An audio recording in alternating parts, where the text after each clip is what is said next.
Hello, my name is Marcus. I'm the compiler of a collection of therapy quotes entitled 1001 Windmills of the Mind.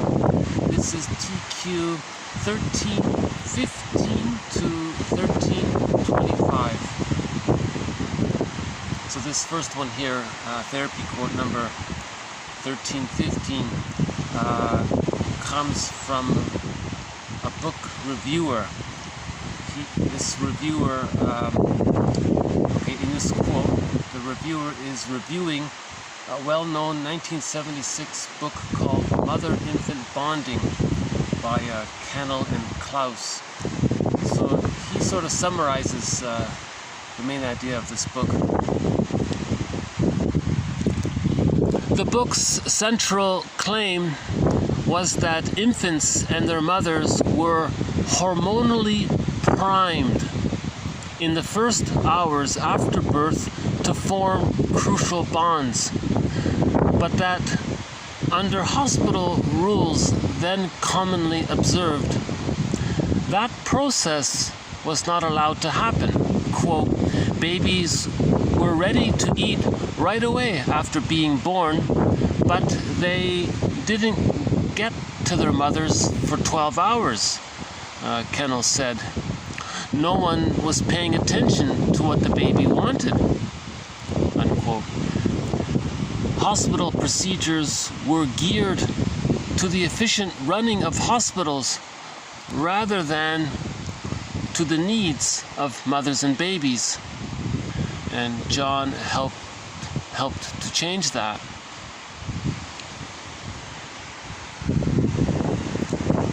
So he presents the case that mothers produce a lot of hormones at the time of birth.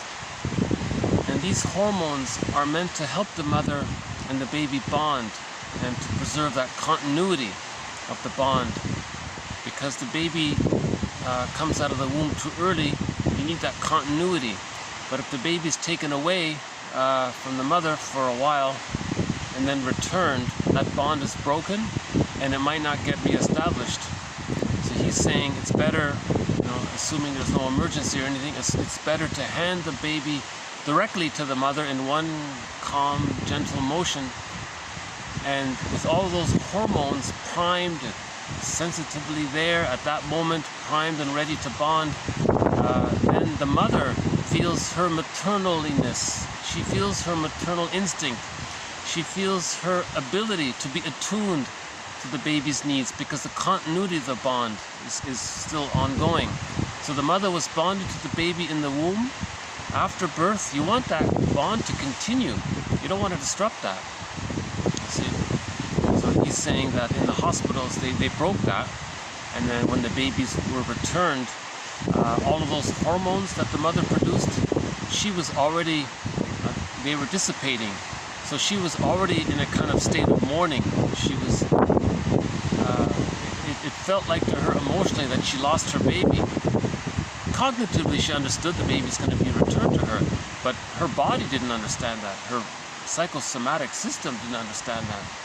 So the body was already mourning in a state of sadness. So when the baby was returned sometime later, the body rejected the baby because it was understood, the body-mind system regarded the baby's return as an interruption to the mother's need to mourn the loss of the baby, even though the baby's being returned. So the mother's mind welcomed the baby, but the body rejected it. So he's saying here, notice that at the time of birth, the mother produces all of these hormones. Oxytocin is in full, is at its peak at that moment. That's because the mother is getting ready to bond with her child, just coming out of the womb to make that transition. See, nature wants to make that transition, so the hormones are there. And the hospital births were interrupting that. You see. So he's pointing this out here. Meeting the needs of the hospital. Now we can get into all kinds of theories around this. Maybe the hospitals had the idea, well, if we interrupt the bond between the mother and the baby will be, he'll have this, us mother good, mother bad mentality. He'll bond to the frightening mother, but he'll think the mother's good, and the baby can develop a prejudiced personality, and that can fuel the economic system of global pillage. So there's a theory, maybe unconsciously there was this intuition that if the bond was broken, that the baby will be traumatized. When there's a trauma, the baby uses what's called a splitting defense mechanism. Something's all good or something's all bad. That's how he manages anxiety. And if the baby has this prejudiced personality, then he'll be willing to see others in a negative light because he can't admit that the mother rejected him. So he projects the frightening, rejecting mother onto others and says that others are so bad, meaning in his unconscious fantasy his mother's so bad, but it's through displacement, projection, unconscious transference onto others that he's acting out his anger towards his mother. That's the prejudiced personality. So someone suggested that with the birth of there's a theory or an idea presented that with the birth of agriculture, things changed. Prior to agriculture, so prior to, let's say, 15,000 years, babies came out of the womb and they were bonded to the mother directly. There were no hospitals or anything like that, right? So babies got a secure attachment style and they developed a tolerant personality. I'm okay, you're okay personality. But with the discovery of farming, theory is things changed. And then people got too much dopamine and serotonin with all of that extra surplus of food, I guess. Then the brain got used to it. The brain got accustomed to this high level of food availability. Then when there was a weather problem, people panicked, so they wanted to expand the farms, and then they became conquerors, and so now we got into pillage systems. So how do you create a pillage system? In order to pillage, you need to create poverty to facilitate the plunder and the pillage. So maybe the idea was that, well, let's separate the babies from the mothers. They'll become angry and they'll become pillagers. Right? So this is all sort of a maybe an accident, based on the discovery of farming. We're not sure. It's just sort of a theory. We have a few quotes on that in previous videos. So that's just sort of a sidebar. But the main idea here is that the authors so Kendall and Klaus are saying that the mother produces all of these hormones to help her and the baby bond, to preserve the continuity, because humans come out of the womb too early. Babies need an extended womb. Now this extended womb is as important for the psychological birth to follow as is the actual uterus womb life was or is for the biological birth. So Mahler explains this, that the psychological birth doesn't automatically happen with the biological birth. And she says that there's this process needed from the biological birth to reach the psychological birth, called the separation individuation process. So first the baby needs this extended womb, right? That's called the stage of symbiosis. So you don't want that broken. So you want to preserve that extended womb. You want the symbiosis. If the baby doesn't get his symbiotic needs met, that's the hostile provocative attachment style. That's the bully pattern. He's more aggressive, he's more rude, he's more provocative, because he's trying to get, theoretically, his positive intention is to get someone to fuse with him. If his mother didn't fuse with him and provided that symbiotic needs, he didn't reach the psychological birth, so he's angry. So he's saying, where's my mother? So he's provocative towards others to find someone else to fuse with them. You see? Now originally what happens, the mother does fuse with the baby, right? And then beginning at the age of 3 months, the baby begins to hatch out of. So the first hatching took place with the biological birth. That took place in a moment. But this second hatching out of the psychological egg, meaning the symbiosis, meaning the baby still thinks he's in the womb, in the extended womb, he hatches out of that roughly beginning at the age of 3 months, Mahler says, and it's a slow, gradual hatching out process from 3 months up to 36 months. Now with enough love, the child can continue his hatching out process, you see, and And during that hatching out process, roughly at the age of, so between 3 months and 15 months, there's what's called the practicing subphase. The child still thinks the world is his oyster. He's still fused with his mother, but he's practicing getting ready to leave the mother to complete the hatching out process. Now, if there's a trauma prior to the age of 15 months, that can lead to the narcissistic pattern because he's still fused.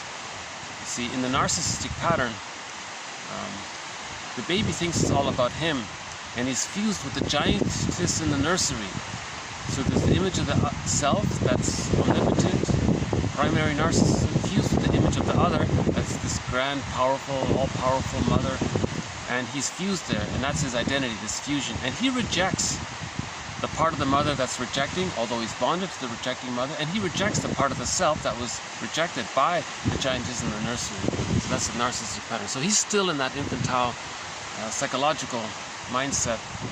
Sorry about the lighting here. Is that better? Yeah. How's that? I tried to make this video on the beach, but it was just way too windy. Even up here it's sort of windy. But, okay, so if the baby doesn't get his symbiotic needs met, that's the hostile provocative attachment style. So that's the bully pattern, very aggressive. And the burglar says that his provocative behavior, in his provocative behavior later on, he's trying to communicate that he didn't get his symbiotic needs met, or simultaneously, or it could be that he was prematurely ejected out of the symbiotic orbit with the mother. So maybe he was partially fused, but then he was prematurely, he lost that fusion. So he's very angry that way. Now let's say he did get his fusion needs met, but he's stuck there. He couldn't leave it. You see, the mother has to be loving enough and safe enough and attuned enough, loving enough to allow the child to feel safe enough to leave her. The child needs love to leave the mother, to differentiate from her psychologically. Now the more rejecting the mother is, the more the baby clings to the mother, the more he needs the mother, the more he's fused there. But he denies that she's frightening. So he thinks she's all good. And then there's what's called identification with the aggressor. He thinks he's the mother. In later life, he interprets the mother devaluing him. He becomes her. Later on, he devalues others to communicate that when he was a baby, his mother devalued him. He's doing to others what his mother did to him from the baby's understanding of her mother's maternal unavailability. So the main emotions are hate, greed, envy, envy, spite, vindictiveness, schadenfreude, and so on. Because he's caught in this anger with the mother, that the mother didn't give the baby either the early one of not getting the symbiotic needs met, or that later one from 3 months to 15 months of not getting enough safety to feel that he can differentiate from her. He was too frightened, so he had to stay there. Then he becomes her. See? So originally when the baby's born, he develops the idea that the mother's all good and he's not good, to preserve the attachment. But if it's too traumatizing there, he identifies with the aggressor and thinks that he's good because he thinks the mother's good and he's the mother, so then he says he's good and himself is no good, but he rejects himself. He puts himself onto others. He sees anything weak or vulnerable outside of him, so he rejects his despised, unloved, hungry, enraged, empty part self, puts it onto others, and says that others are no good, meaning he's no good from the mother's voice point of view, from the baby's interpretation of his mother's behavior. So that's the I'm okay, you're not okay. That's a severe trauma. That's not an accomplishment. Natural development is the baby thinks I'm not okay, mother's okay.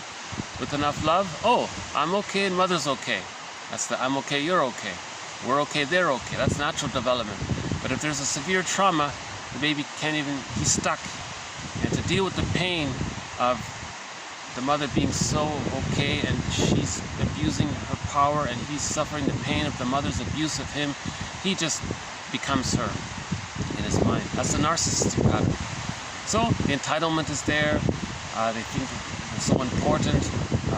They don't feel sorry or reparation or anything like that. They're just entitled and angry. It's all in this power and survival. They're just fighting with the mother all the time. Now the second scenario is, let's say the mother. So the first scenario is he didn't get his symbiotic needs met. That's the hostile provocative attachment style. The second scenario is he's stuck in the fusion with the mother, but he can't leave her. So that's the narcissistic pattern. Now let's say up to the age of 15 months, the mother was loving enough, and the child didn't need to identify with the aggressor. So he still preserves the "I'm not okay, you're okay" position. Okay, so that's healthy, that's okay. Now from 15 months to 36 months, if there's a trauma there, he's stuck in the "I'm not okay, you're okay." So these are the clingers and the codependents and the pleasers, overly helpful, overly optimistic. They use sweet lemons. They think everything's so good, right? So that's the "I'm okay, you're not okay," and he's stuck there. Now those three positions, okay, that one there, the "I'm not okay, you're okay," the codependent one, or the "I'm okay, you're not okay," that's the stinger one, the narcissistic pattern. Now the symbiotic hostile provocative attachment style, they're doing the same thing as the narcissistic pattern. Okay. Now we have a quote about the borderline pattern. That's the tenuous narcissistic pattern. So he still thinks he's okay and others are not okay. The hostile provocative one, he thinks he's okay and others are not okay. Now if there's a severe emotional detachment all around, that can lead to the "I'm not okay and you're not okay."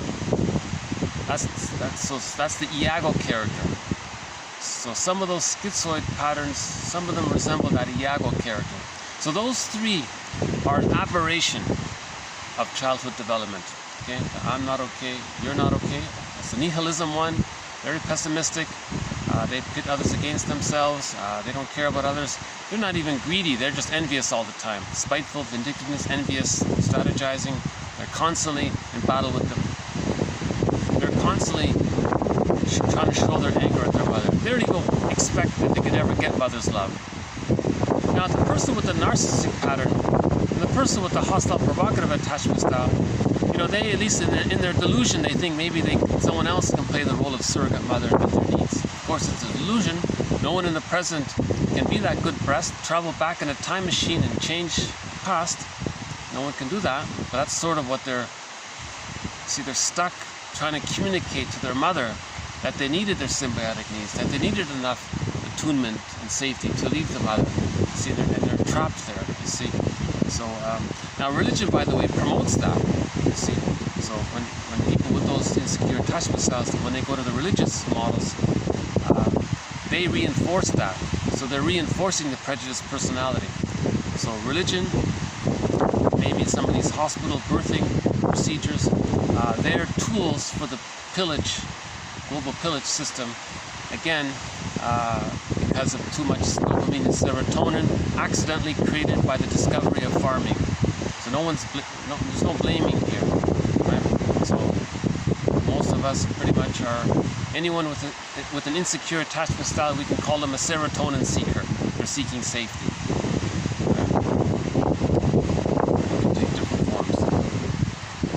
Melanie Klein calls out the paranoid schizoid position because their behavior is unrealistic, they're distorting reality.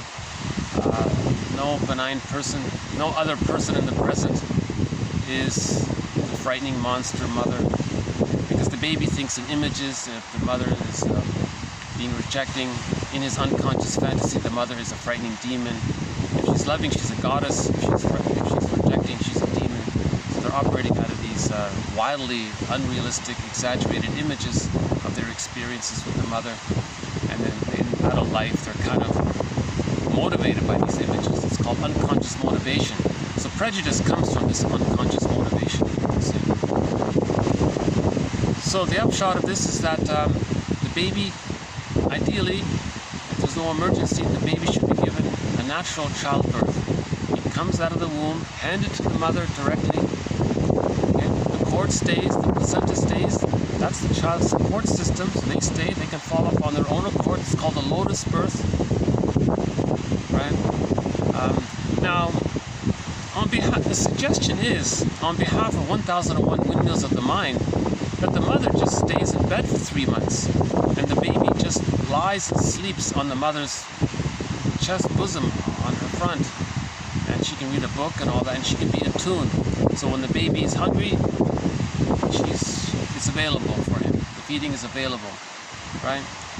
And the baby still thinks he's in the womb. You see, so to make sure that it's only 3 months, mothers can just lie in the bed for 3 months. Now sometimes this is called an extended social womb. So the role of the father is to help make that happen.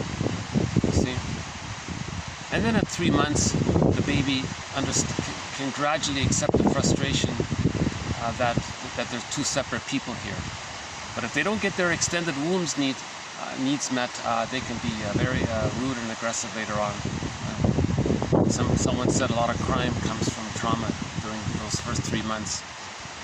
Okay, so here, the next quote here comes from the actual book from Kendall and Klaus. So here are the authors speaking directly about it.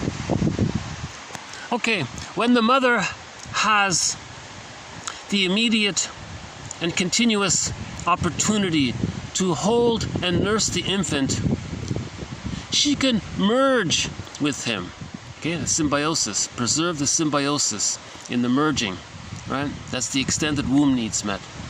That is, reestablish the bodily unity with him, and she can transfer her love from her love for the baby that's inside of her to the love of her baby that's now outside of her. You want to preserve that continuity of love. The mother loved the baby when she was inside of her, and you don't want any interruptions. So now the mother continues to love the baby that's now outside of her. You see? So the mother needs this continuous opportunity to hold and nurse the baby. Now, at the same time, the baby's unique behavior and interactions with his mother facilitate the beginning of a relationship with the infant as a separate individual. Okay, so gradually the child will develop this relationship with his mother, that they're two people. But in the meantime, okay, however, when the infant is physically removed from the mother, instead of effecting a transfer of self-love, she has to detach herself psychically, emotionally, from that part of herself. Now this process is akin, although not identical with, the mourning process. The mother's mourning now, right, basically. Now, when the baby is later restored, the mother's emotional detachment, psychological emotional detachment, she's sad, right?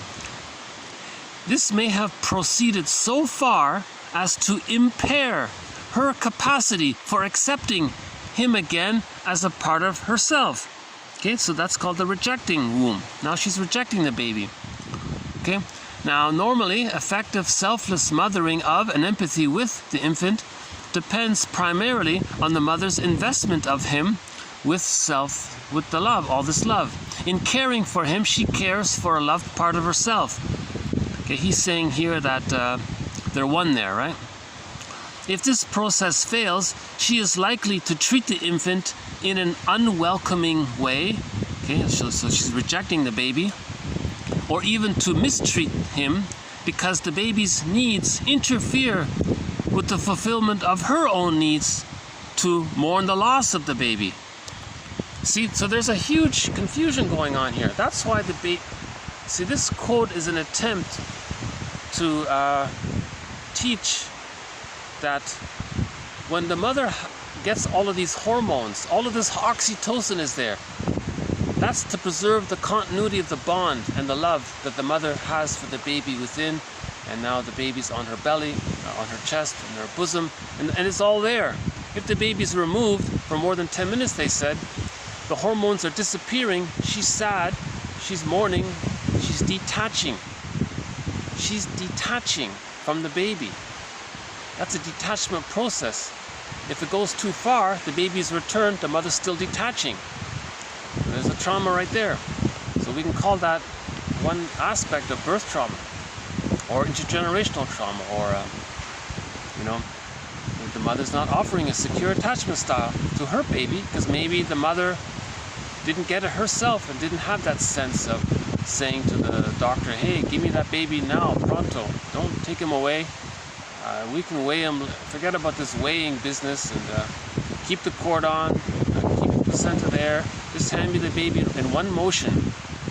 Don't you dare take the baby. You see, so the mother wants to protect her love for the baby. She wants to protect the baby. She knows the baby has the needs for the fusion and the symbiosis.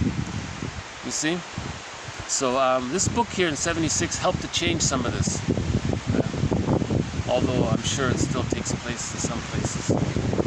So, you know, I think a huge advancement. If we want to add more love in this world, consider the lotus birth, the natural childbirth, and don't remove the baby. Keep the cord, keep the placenta. The placenta apparently will come out on its own like a day later, and then it can be put in a bowl and it can sit on the bed beside the mother. Because that placenta, it's like the baby's power, spirit, guardian animal. It's his power support system. It was a part of him. It's with him, you know. And the cord is a part of him, you see. So I think someone even said, you know, this idea of the and there's a theory around the importance of the cord and the placenta. I won't get into that theory, but anyway, that's a separate topic. I don't know much about it, so that's why I'm omitting that theory about that one. So so again, the baby has to bond. Fairbairn says life force is object seeking. When the baby comes out, he's searching for his mother. You see, his life force is the purpose of his energy is to bond to his mother. If that gets disrupted, of course he's angry in response to it. Anger is not the natural state of affairs. That only comes about when his basic natural needs don't get met. You see?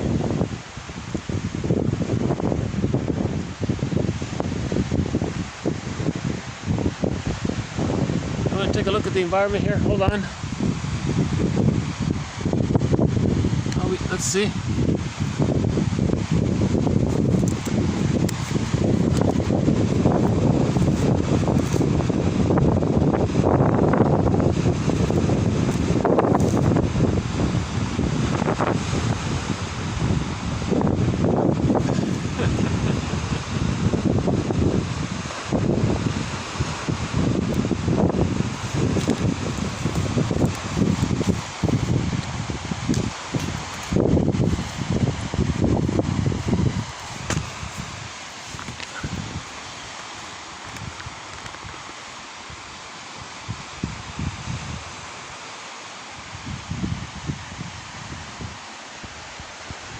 See, I think I could have done this video on the beach, on the sand, but it was too windy for it.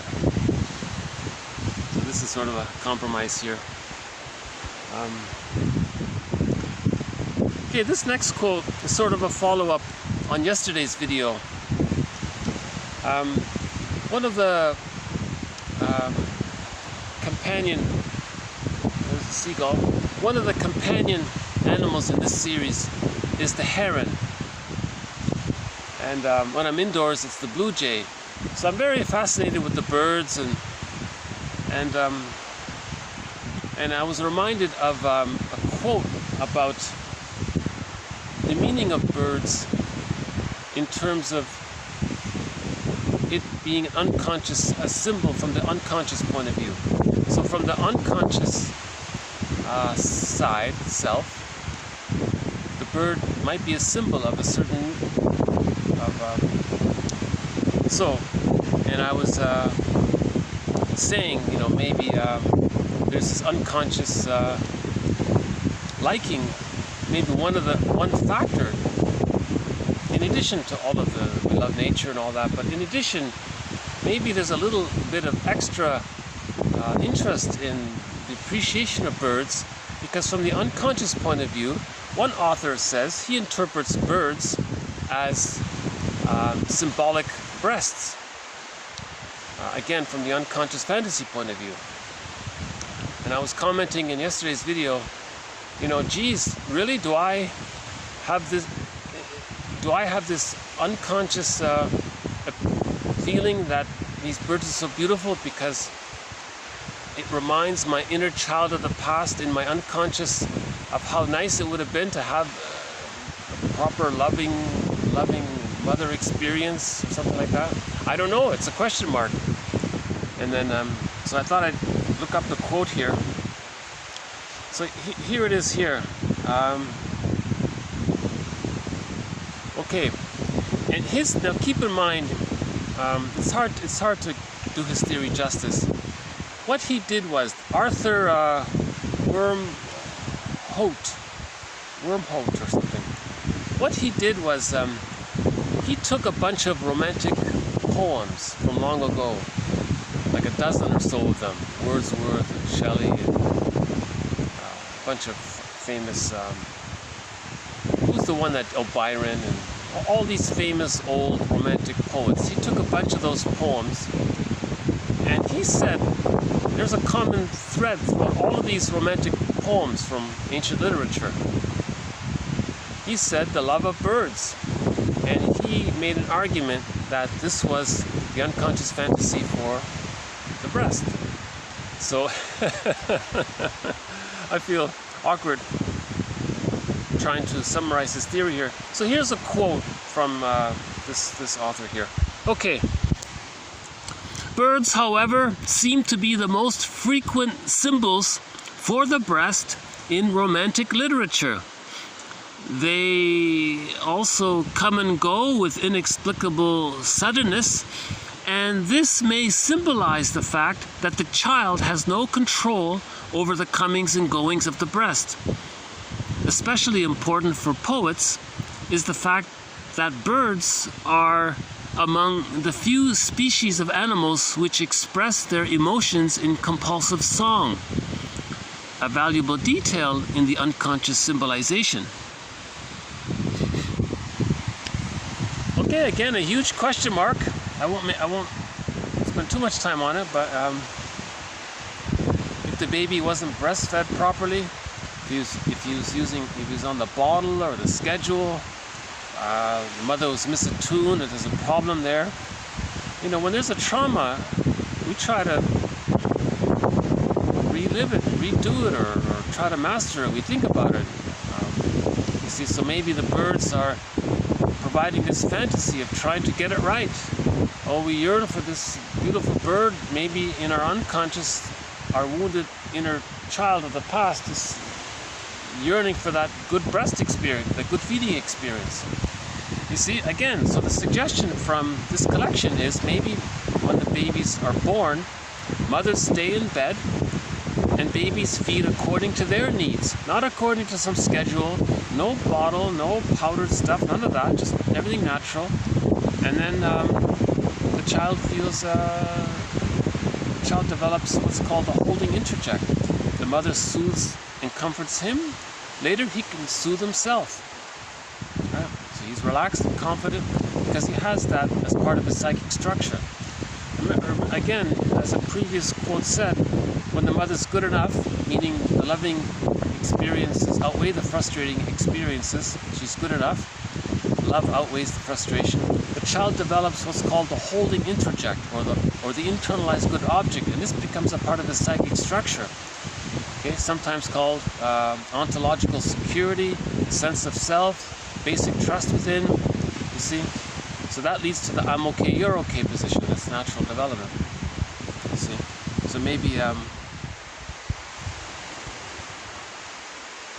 you know, these poets, you know, maybe they're talking about birds all the time, and maybe unconsciously they're trying to communicate that they weren't breastfed properly, or the mother was misattuned or something, or wasn't available. Not sure. But I must admit, I do feel kind of shocked and a little disturbed myself when I see on, you know, YouTube or in a movie, some guy goes duck hunting, and I thought, oh my goodness, that's awful in itself. But from the point of view of this quote here, is he that enraged at the breastfeeding experience? Was the breastfeeding so... You see, if the breastfeeding was just unavailable, maybe he yearns the birds. But what if the mother was traumatic in her breastfeeding experience? Does he then go duck hunting to express his rage towards his mother's towards the feeding experience? Is he angry at the feeding experience? He's so enraged that he's taking revenge on his mother. It's like he wants to...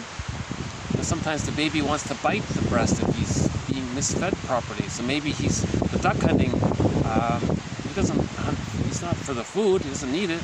He's just expressing his rage and his anger. So if birds do represent the breast, what does that mean with the duck hunters? You see? So that guy needs therapy. You know, if this theory is true, or if there's something to it, I would think even if this theory isn't true, he would still need therapy. Peaceful, beautiful bird, what do you leave him alone? So, okay, so enough of the bird story.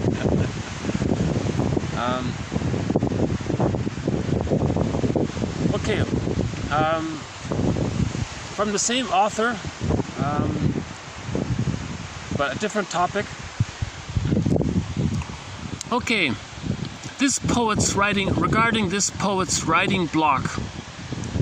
His writing block may be viewed as a defense mechanism, saying, quote, "No, it is not mother who has denied me, it is I who deny her." So he offers a sort of a slight twist to Edna Bergler's theory on the writing block, or maybe an elaboration of it. He's saying, the mother refused the baby, and they're fused there. He refuses to produce, because in the unconscious fantasy, maybe producing words, it's like giving out. The breast was giving out milk. He doesn't want to give out. Now he's fused with the mother. He's protesting against the mother. No, I'm not going to give the mother. I'm not going to give. Just the mother didn't give me milk. I'm not going to give her. I'm not going to produce words, because in his unconscious, he's producing for his mother, and he doesn't want to do that because he's identified with the aggressor. So either A, he's identified with the aggressor, and he has a writing block because he's going to treat himself, meaning he's going to have a writer's block because the mother had a breastfeeding block. So he's repeating that. So the mother had a breastfeeding block to the child. The child grows up and has a writer's block because he's doing to himself what his mother did to him, or he's doing to others, he's doing to his publisher what his mother did to him. No, publisher, I'm not going to produce material for you. Okay? So he's projected himself onto the publisher. He's identified with the aggressor, and he's going to say, no, I'm not going to produce. So Bergler calls that a negative magic gesture. He's trying to communicate that he's treating his publisher the way his mother treated him, to communicate how his mother treated him. Now, Wormholt is saying, or if he's fused with his mother, he doesn't want to produce a poem, because that's like giving words to his mother. Now, normally the mother refused him. Now passive into active. Now he's going to do the refusing. So the mother did the refusing to the baby. Now he grows up and says, "No, mother, I'm not going to produce. I'm going to refuse you by not producing." You see? And if he's really angry, he says some poets drink alcohol, thinking, "Well, the mother was toxic and harmful to me." Now he drinks alcohol, thinking, "I'm going to be toxic and harmful to her." Himself, because he's fused there. He can't separate from his mother. You see, the trauma is he hasn't achieved differentiation. He's his mother, he's himself, and they flip back and forth, and they're happening simultaneous at the same time. You see, a person with the narcissistic pattern or the bully pattern and so on, they may be rude to someone else, but they think they're the victim. They feel like the victim. That's why they're being rude. See, they're fused there. The aggressor and the victim are one, and he plays the role of aggressor, but he feels like he's the victim, and now that's why he has to be and he's stuck there like Sisyphus. See? So that's why babies need a good breastfeeding experience for the first year, whatever it is. The baby will decide that, you know. If the mother's attuned, the relationship is good, the mother will know when to introduce other foods and to gradually make the transition. The baby may dictate that, you know, even. The baby might say, is there something else? Oh, okay, let's try some berries or whatever. I don't know,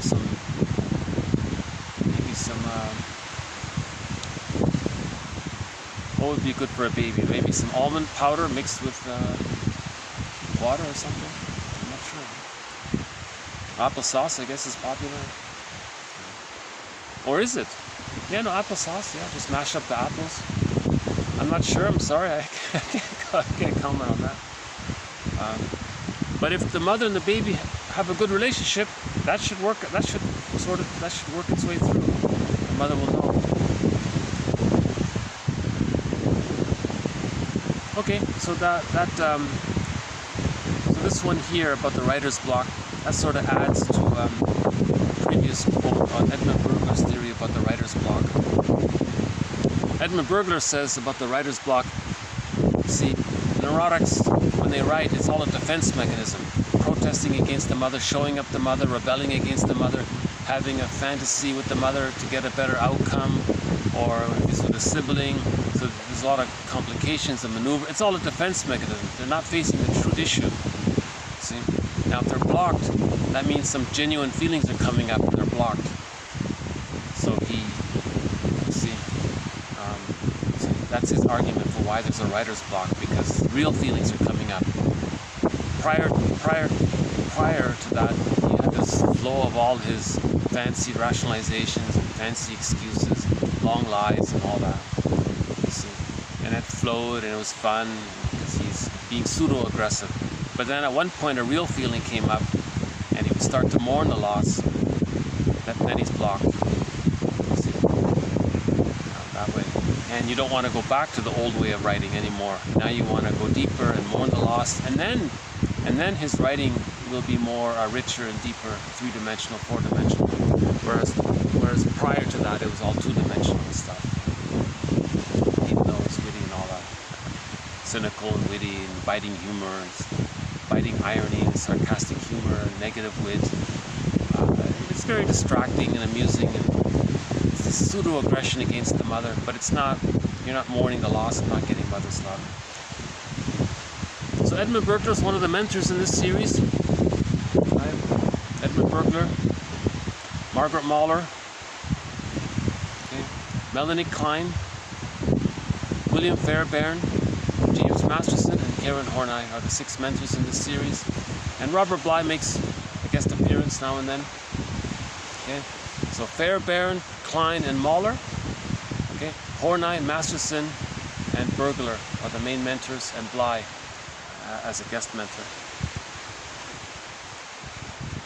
Okay, this next one here comes from a self-help book. A pretty good self-help book. It sort of has a psychoanalytic sort of perspective to it, so that's why it's included here. So this is TQ 1318 from a book by Tina Gilbertson. Oh yeah, so just as a preface to it, she was explaining about the damaging idea of, oh, just get over, you're feeling something? Oh, just get over it, just repress it. Oh, go to religion and you can repress it. Or just binge eat, just repress it, get over it, just repress it. So she's arguing that that's not a healthy thing to do. So she says what you want to do is, the title of her book is Constructive Allowing. Constructive Emotional Allowing. She calls it constructive wallowing. So you're not wallowing, you're allowing.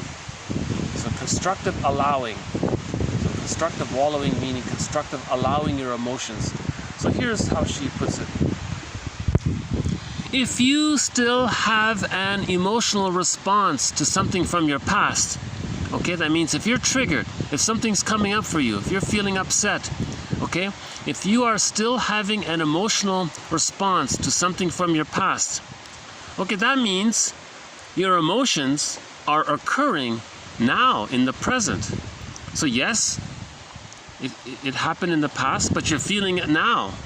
Okay, so there's the past-present link. You got triggered from the past. Something in the past was awakened. Okay, right? Some unflowered emotion or something, some unfelt emotion, some unmetabolized emotion, some unsymbolized emotion. Okay, some emotional tsunami or whatever. Something happened and you couldn't feel it. Now, okay, that got triggered. Now you're feeling it in the present. So what do? Right? So you were injured in some way back then. Okay, the proof is in the feelings that you are in now. So she's saying something really very simple, very obvious, very basic, but I think maybe it gets taken for granted. If you're upset about something, that represents a trauma from your childhood. Obviously, why would somebody be so hugely upset over some trifle? But some trifle in the present triggered some childhood trauma. Okay? So the reason you have these feelings about the past now in the present is that in the past you didn't have the chance, you didn't have the room or the space or the time or the support to fully experience those feelings back then. Okay, the breast wasn't there, mother was on the phone, you were alone, you were, okay, abandonment depression. So what did you do? Instead, you had to repress those emotions. You tucked them away, you repressed them, along with the vulnerable part of yourself. Okay, now yourself, your identity, you repressed your true self and your emotions. Okay, attached to those feelings. You stuffed them, you repressed them, disassociated, denied them, split off, compartmentalized, denied, disowned, stuffed away, trapped. Okay? Stuffed feelings are trapped and can't go away until they're fully felt. See, they want to be felt, you see? That's Odysseus saying, Poseidon says to Odysseus, you're going to feel now, right? Now that wounded part of you, okay, and the pain that's attached to it is showing up again. Why is it showing up again?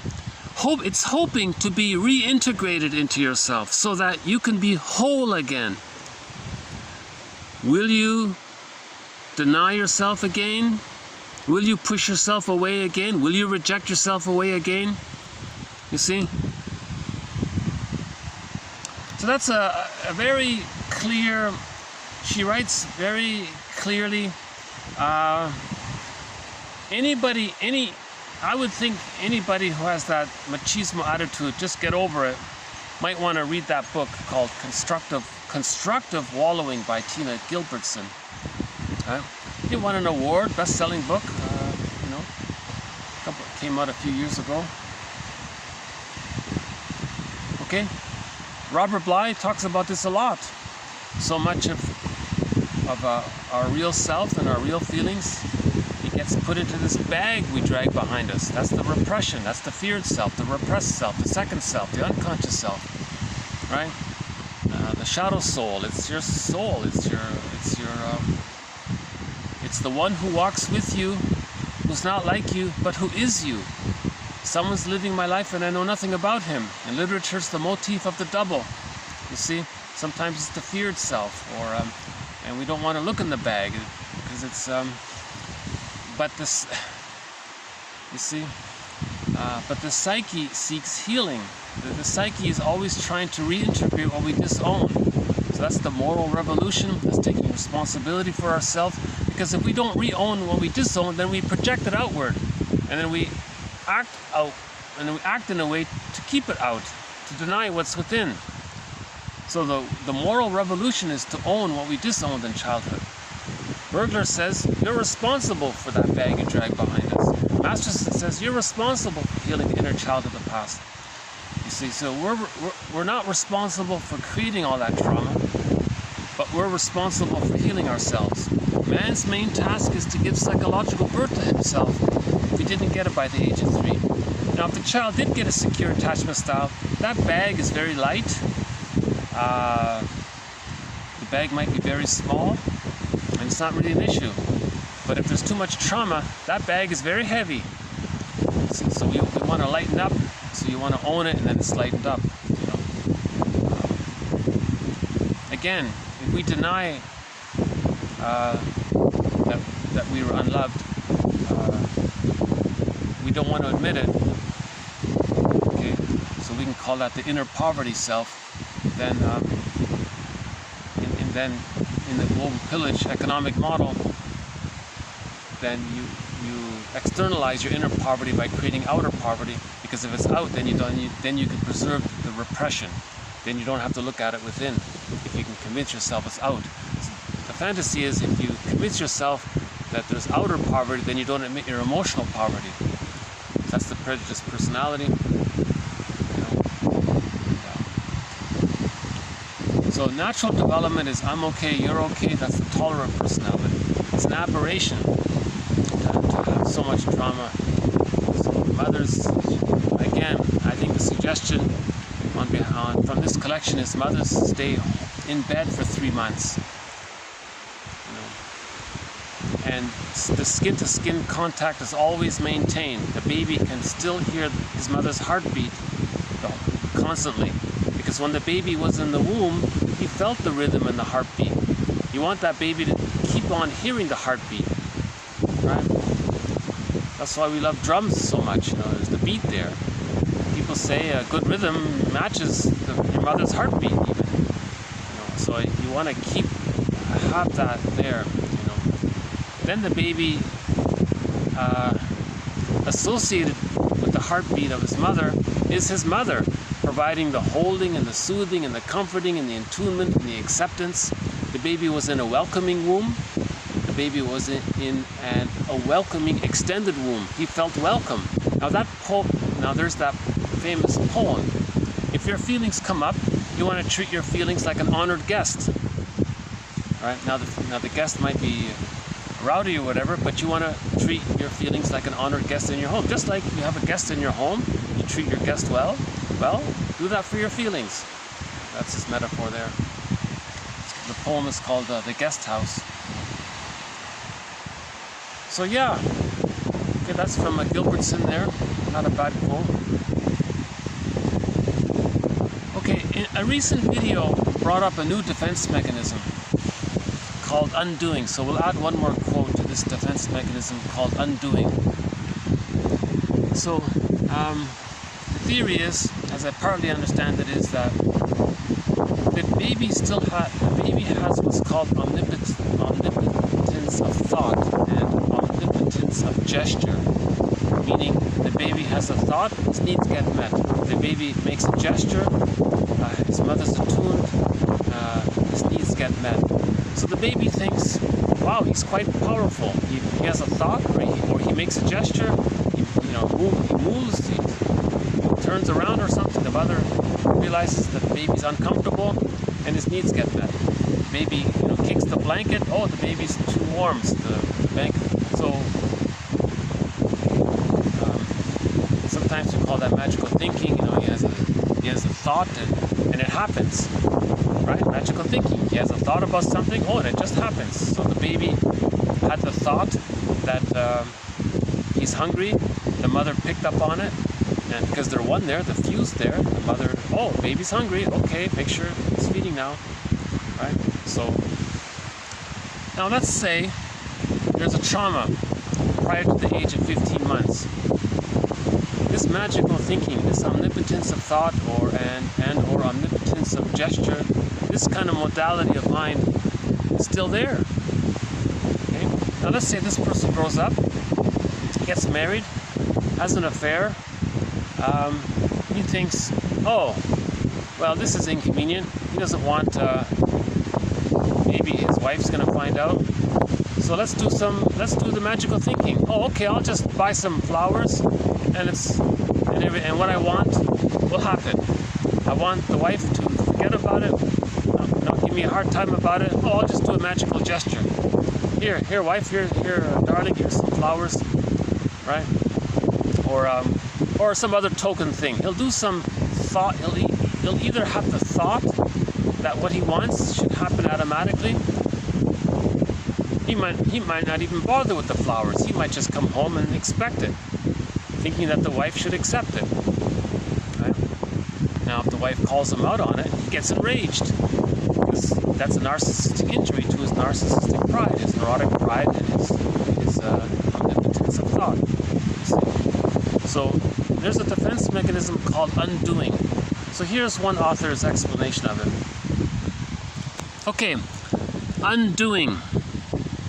Okay, this psychological or emotional or psychic defense mechanism, okay, to deal with any anxiety of not getting a need met or a wish met from the infantile perspective. Okay, the person, the subject, makes an attempt to cause past thoughts, words, okay, or deeds not to have occurred. Okay? To this end, he makes use of thought or behavior having the opposite meaning. So this explanation, this take on it is that he did something wrong. He'll do some token little thing, and it didn't happen. So maybe he had the affair, he comes home, gives the flowers. Look, dear wife, there was no affair took place. See the flowers? Here are the flowers. No affair took place. So he's trying to undo his mistake, right?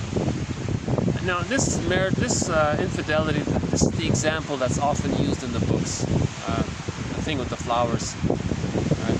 So any time someone thinks he did something wrong, he does some token little thing, and he thinks he can undo it. Right?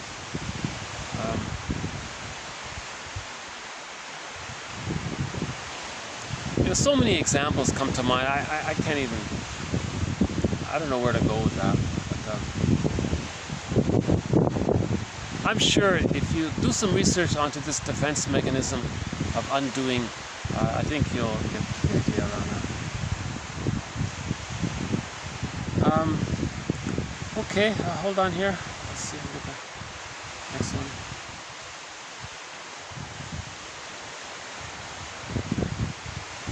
Hold on a sec.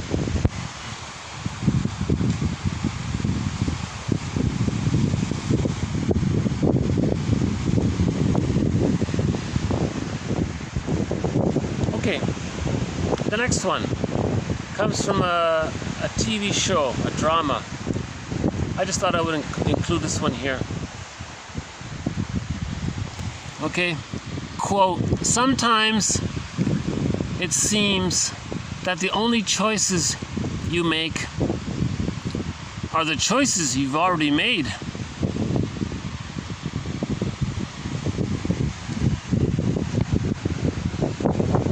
So there's unconscious, I think that's a reference to unconscious motivation, how we make decisions based on our unconscious. Now what are these decisions?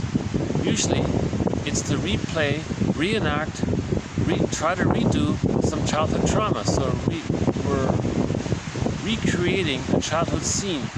So we're making a decision related to a childhood trauma.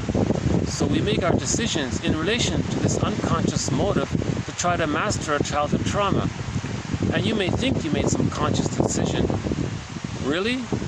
Are you sure?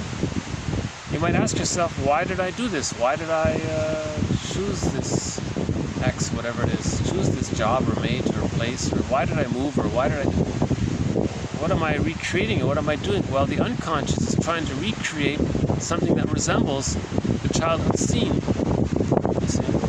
There's unconscious motivation. That's why you don't want the child to be so traumatized. If the child is so traumatized, if he has a relational trauma, developmental trauma, fixation, arrested development, insecure attachment style, if the child has all of that, he's going to spend he's going to spend the rest of his life trying to master it. He's not really enjoying life. He's not really being himself. He doesn't even have access to the real self. He doesn't know who he really is. He's just repeating things all the time, like Sisyphus. You see? So, if the child isn't traumatized, he can have access to his real self because he feels safe enough to know himself. He isn't so frightened with his memories, bogged down with his frightening memories in his unconscious. Right? If he's loved enough, he feels safe enough to know himself. Now, this knowing yourself, Masterson calls that the real part self of the total self. So the total self is the totality, the body-mind totality of all of who we are, our conscious self, our unconscious self. So our total self. Now, when we say know thyself, it means know the total self. Now, there's a part of the self, the total self, called the real self, part of the self. Now, to get access to the real self, part of the self, we need a secure attachment style. Again, a secure attachment style means the child's life force can decathect from the image of the mother. That's called differentiation. But hold on a sec. What's that? There's the crow there. That's quite a large crow, huh? Goodness. Okay. Yeah, some of these crows are really quite large. Well, there's the sun.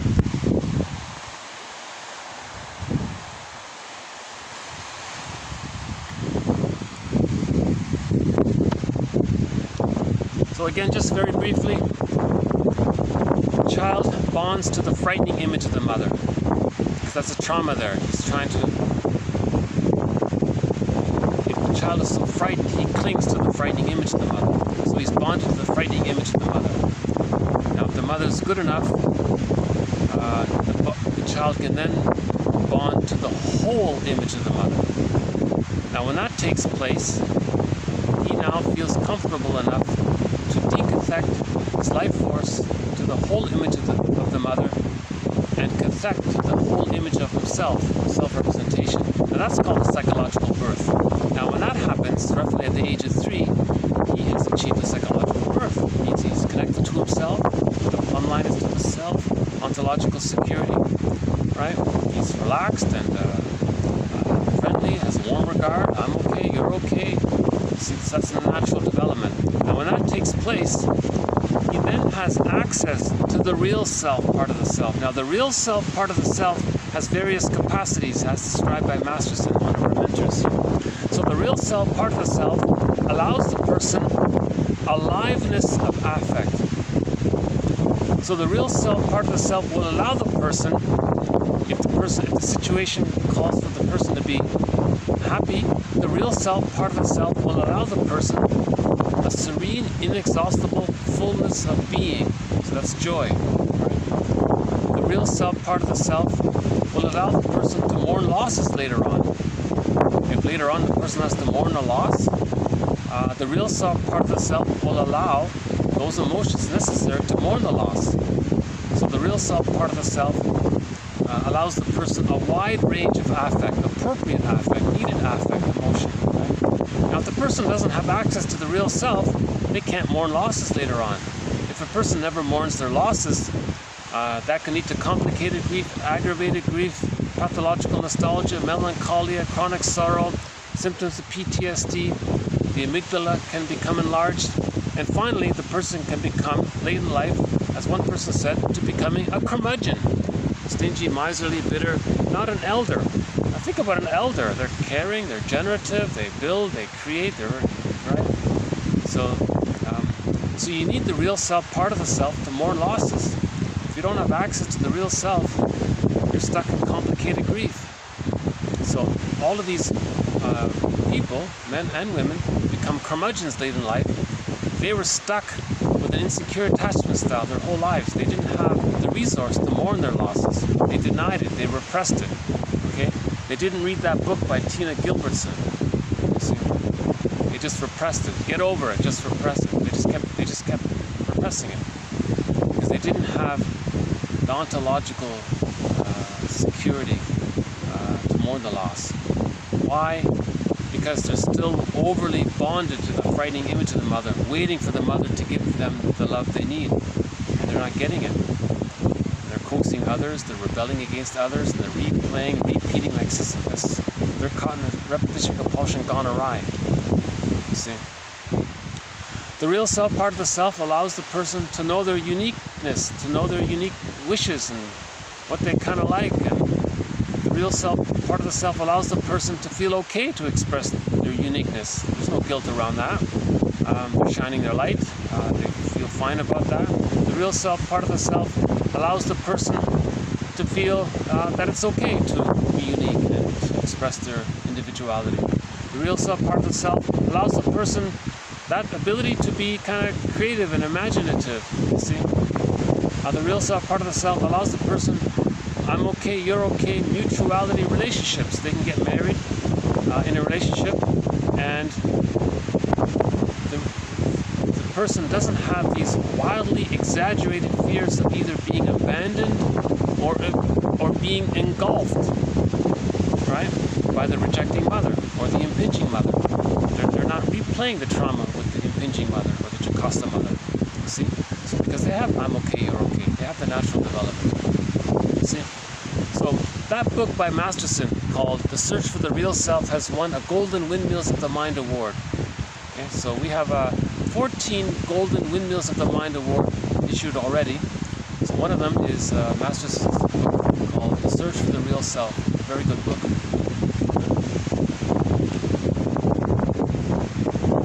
Okay, just a follow-up to this idea of whole object relations, or I'm okay, you're okay, from Eric Berne. Okay, the adult mind, or the adult ego state, is the only part of us that can choose to make the statement, I'm okay, you're okay, or I'm important, you're important, I'm valuable, you're valuable.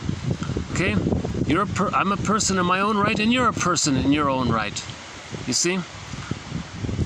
Now, the parent ego state, or the child ego state, okay, they are not free to do so. So he's just making that point there.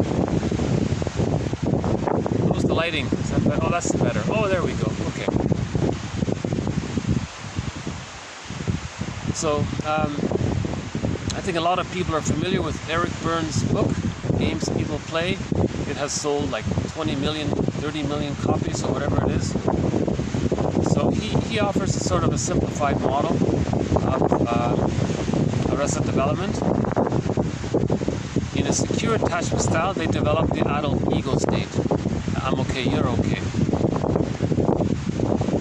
But if there's an insecure attachment style, they're going to be either in the child ego state, okay, meaning they're going to project, or they're going to see others as the rejecting mother, and they're going to be in conflict with others, meaning they're in conflict with the mother, or in the parent ego state, they've identified with the aggressor, and they're going to do to others what the mother did to them.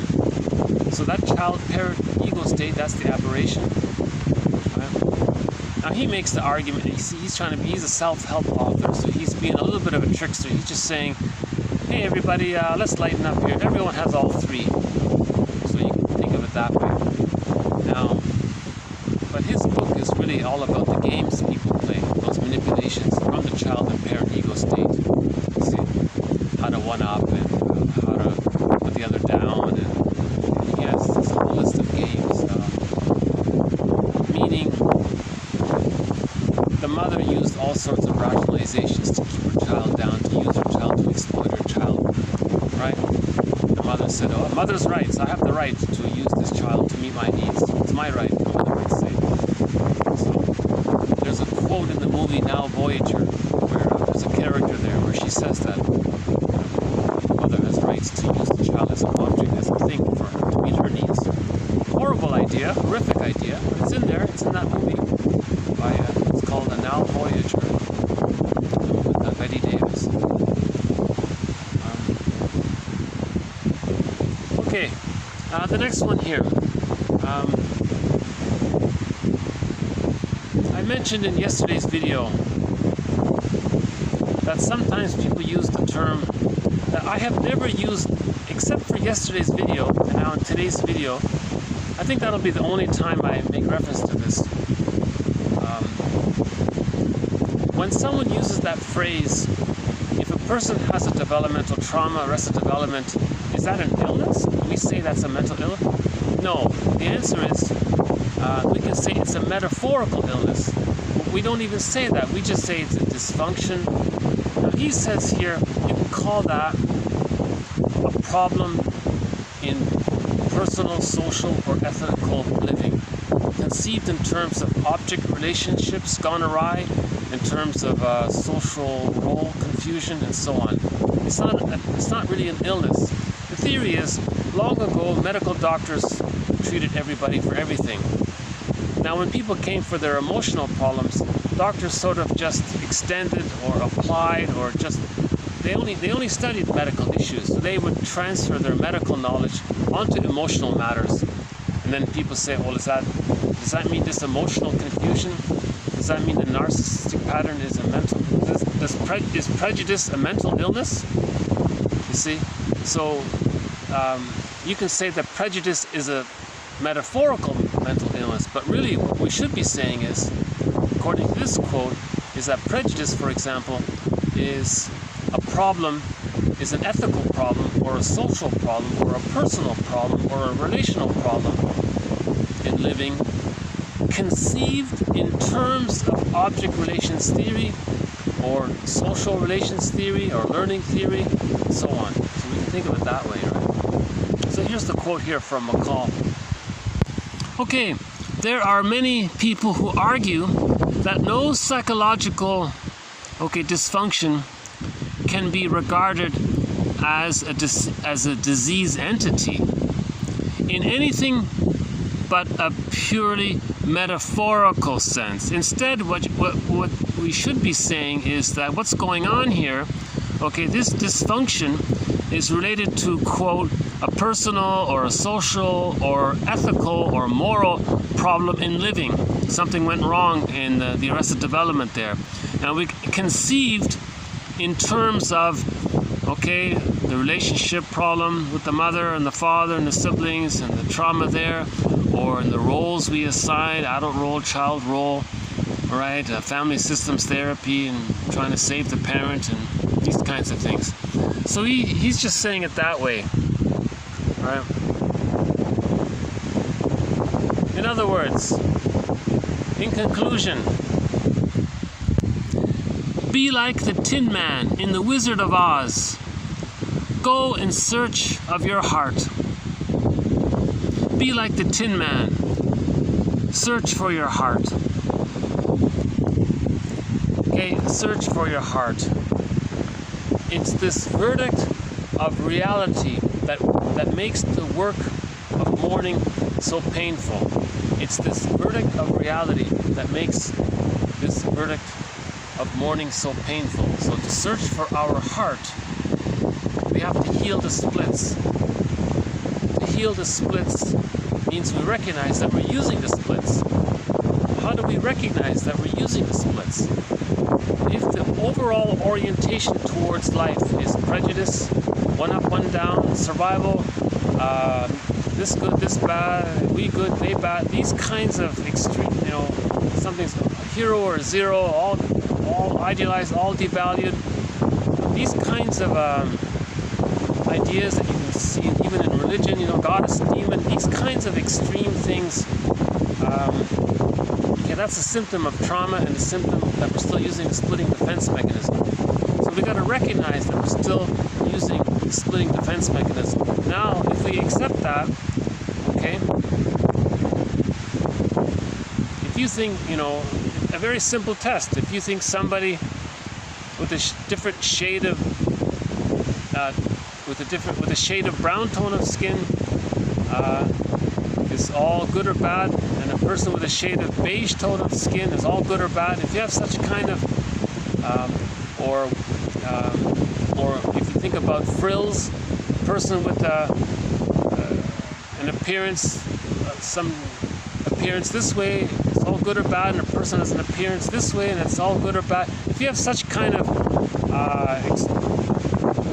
opinions, that's a sign of prejudice. That's a symptom of the splitting defense mechanism. You see? So, if a person can recognize that they're using the splitting defense mechanism, you have to think about why. That means there wasn't enough love from the mother. The mother was more rejecting, the mother was more frightening than loving. Breastfeeding didn't take place. There was a separation at birth that took too long for the return. Now, this is not meant to blame the mother. We're trying to forgive her. So first we have to recognize why a person is using the splitting defense mechanism. Okay? Now we look to the mother. Why did she use the Jocasta style of parenting? The mother may have been caught in her existential dilemma. The mother may have had prenatal distress syndrome. She may have been separated at birth from her mother. She may have had birth trauma. Okay, so she had a relational trauma. So she's stuck in her existential net, in her repetition compulsion. So you forgive the mother. Now you know why she couldn't offer a secure attachment style, because she didn't have it to give. She didn't receive a secure attachment style. So now things start to make sense. Okay? Now you start to cry out when you get these ideas going. You'll start to mourn because you realize you didn't get the love you needed. Now that knowledge is giving you safety and understanding. That's a relief. Now you're mourning. Okay, that's called the working through process. Now, reparation of the other leads to reparation of the self. Now, when you can start to forgive the mother and realize that she was just a person, she's not a goddess or a demon in your unconscious fantasy. She was just an ordinary, young, confused mother who was traumatized, didn't have to give. Okay, now you start to forgive her.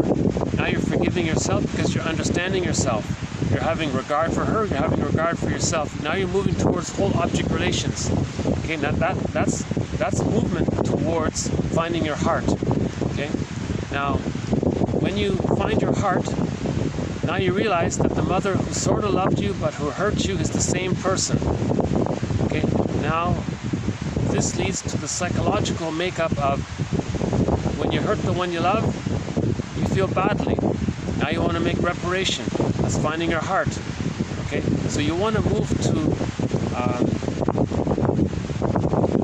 you want to unravel these I'm not okay, you're okay, or I'm okay, you're not okay. You want to unravel. You want to get to I'm okay, you're okay. That's finding your heart. It's I'm okay, you're okay, right?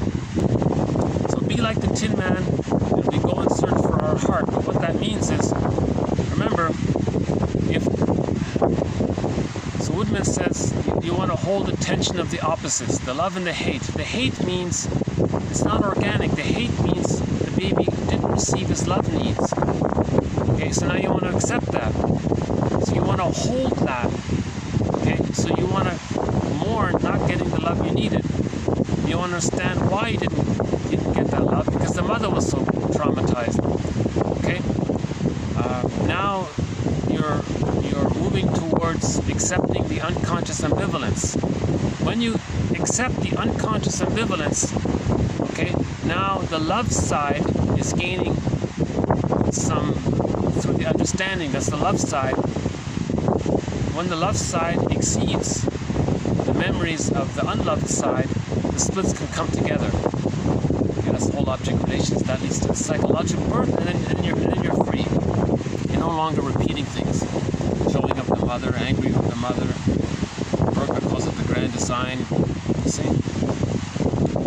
So how's the lighting here? Is that better? Yeah, sorry about the lighting here. I really haven't figured out why this phone keeps switching on me with the lighting. But quotes are posted below, and you got the water in the background.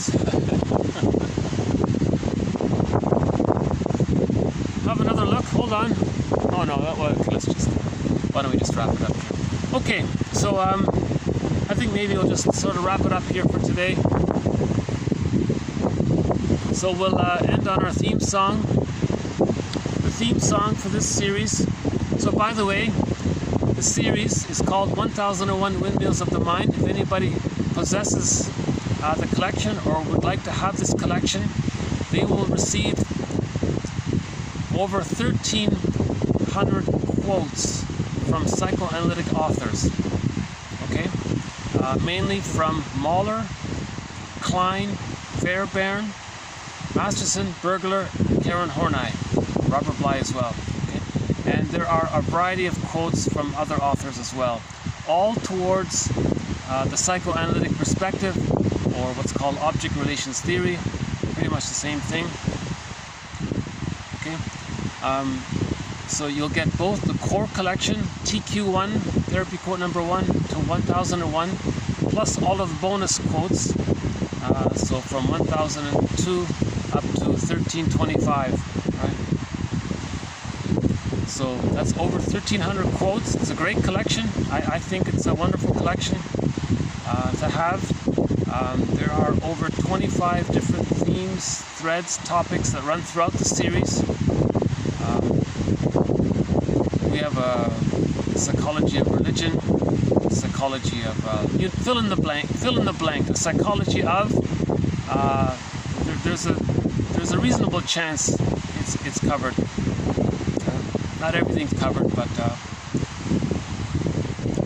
prejudice is covered. All of the major defense mechanisms are covered, so we just added one here to undoing. The moral defense is covered, identification with the aggressor is covered. Okay, now that dance between the codependent pattern, the narcissistic pattern, the stinger and the clinger, that's covered. We've got movie quotes sprinkled throughout, TV show quotes from TV shows and movies.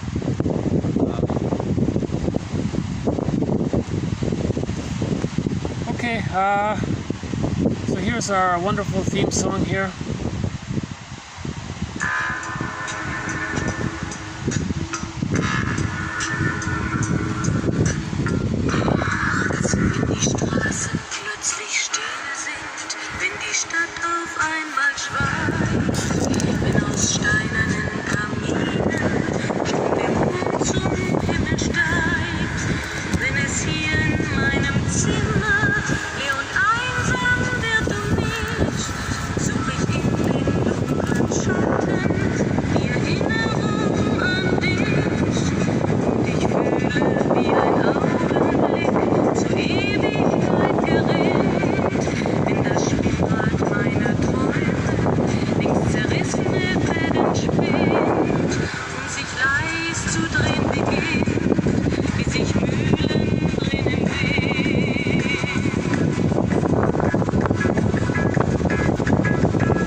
Okay, so thank you very much. This has been TQ 1215 to 1225.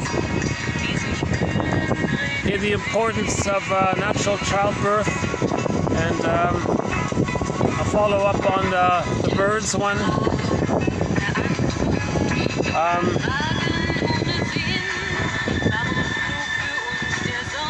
One more on the defense mechanism of undoing.